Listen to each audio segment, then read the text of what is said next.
আসসালামু আলাইকুম। আজকে কথা বলবো হচ্ছে রিমান্ড নিয়ে। এখন আমরা রিমান্ড যখনই শুনি তখনই মনে হয় যে রিমান্ড মানে হচ্ছে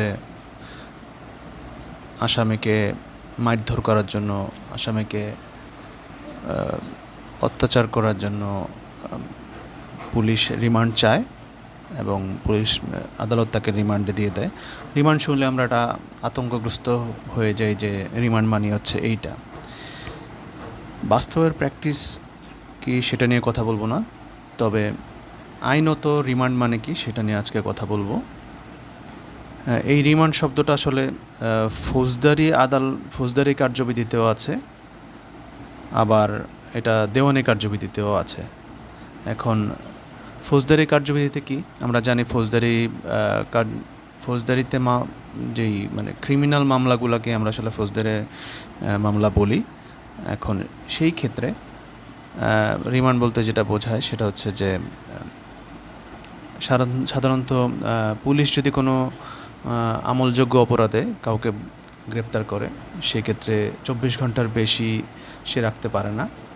মানে ফৌজদারি কার্যবিধির 61 ধারা অনুযায়ী পুলিশ কোনো ব্যক্তিকে বিনা পরোয়ানায় গ্রেপ্তার করলে আদালতের বিশেষ অনুমতি ছাড়া 24 ঘন্টার বেশি সময় নিজের হেফাজতে রাখতে পারে না। 24 ঘন্টার মধ্যে যদি তদন্ত সে শেষ না করতে পারে তাহলে ম্যাজিস্ট্রেটের কাছে হাজির করতে হয়। তখনই ম্যাজিস্ট্রেটের কাছে পুলিশ রিমান্ডের আবেদন করে। এই রিমান্ড হচ্ছে তাকে জিজ্ঞাসাবাদের জন্য বা তথ্য উদ্ঘাটনের জন্য, সুষ্ঠু তদন্তের জন্য আরও সময় দরকার, যেটা ফৌজদারি কার্যবিধির 167 ধারা অনুসারে ম্যাজিস্ট্রেটের কাছে পুলিশ হেফাজতে রাখার জন্য তারা রিকোয়েস্ট করে। এই রিকোয়েস্টে হচ্ছে রিমান্ড।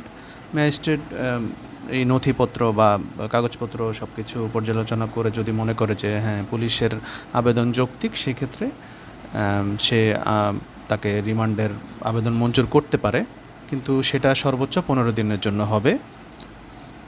এটা হচ্ছে ফৌজদারি কার্যবিধির নিয়ম। আর এই একই জিনিস আবার আছে হচ্ছে দেওয়ানি কার্যবিধিতে। দেওয়ানি কার্যবিধিতে রিমান্ড, এটা অবশ্য সবার সাথে পরিচিত নয়।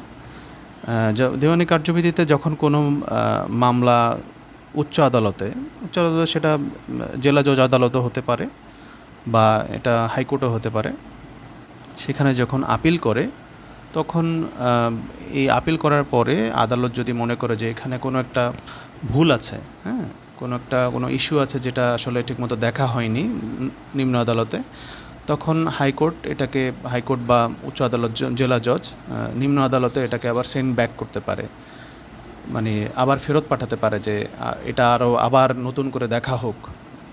তো এই যে পাঠানোটাকেই রিমান্ড বলে। রিমান্ড শব্দের অর্থ আসলে হচ্ছে সেন্ড ব্যাক, মানে আগে আবার ফেরত পাঠানো, এটাই হচ্ছে রিমান্ড।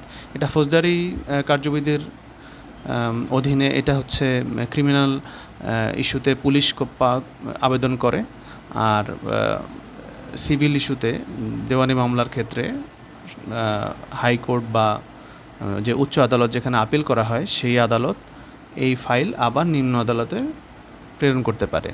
দুইটাই কিন্তু রিমান্ড, যদিও রিমান্ডের বললেই আমরা যেটা বুঝি সেটা হচ্ছে যে পুলিশ রিমান্ড চায় এবং রিমান্ড করে। আসলে সিভিল আদালতেও কিন্তু রিমান্ড আছে। এই রিমান্ড মানে হচ্ছে সেন্ড ব্যাক। আশা করি আমি রিমান্ড শব্দটার অর্থটা ক্লিয়ার করতে পেরেছি। ধন্যবাদ। যদি আপনার ভালো লাগে আমার পেজ ফলো করবেন। ধন্যবাদ।